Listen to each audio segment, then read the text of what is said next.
રાજકોટમાં વિશ્વ હિન્દુ પરિષદ દ્વારા જન્માષ્ટમી પર્વે 39મી રથયાત્રાનું આયોજન કરવામાં આવ્યું છે, જેમાં આ વખતે 150થી વધારે ફ્લોટ્સ સાથે રથયાત્રા યોજાશે, જે રથયાત્રા મવડીથી પ્રારંભ કરવામાં આવશે। શાંતભાઈ રૂપાલિયા વિશ્વ હિન્દુ પરિષદ રાજકોટ મહાનગર અધ્યક્ષની જવાબદારી છે।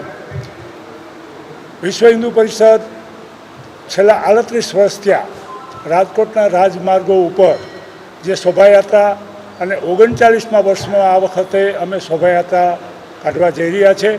એમાં આ પત્રકાર મિત્રોનું બધાનું હું વિશ્વ હિન્દુ પરિષદ રાજકોટ મહાનગર વતી હાર્દિક સ્વાગત કરું છું।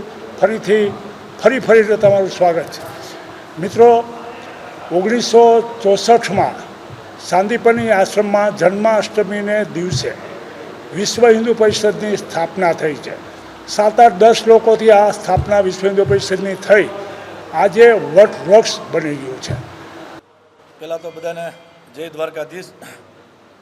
સમગ્ર ગુજરાતમાં જેમ અષાઢી બીજમાં અમદાવાદ યાત્રા નીકળે છે પરમ કૃપાળુ પરમાત્મા કૃષ્ણની, એવી ને એવી યાત્રા વિશેષમાં જન્માષ્ટમીના દિવસે સંપૂર્ણ ભારત રાષ્ટ્રમાં કોઈ મોટી યાત્રા નીકળતી હોય તો રાજકોટથી નીકળે છે। તો રાજકોટની પણ પ્રજા અને નગરજનો નસીબદાર છે કે આવડી મોટી યાત્રા રાજકોટમાં મુખ્ય રાજમાર્ગ ઉપર દર્શને નીકળતી હોય। ત્યારે આપના માધ્યમથી રાજકોટની જાહેર જનતાને આ શોભાયાત્રામાં સ્વાભાવિક છે, શોભાયાત્રાના અધ્યક્ષ તરીકે વિશ્વ હિન્દુ પરિષદે અમને જવાબદારી આપી છે।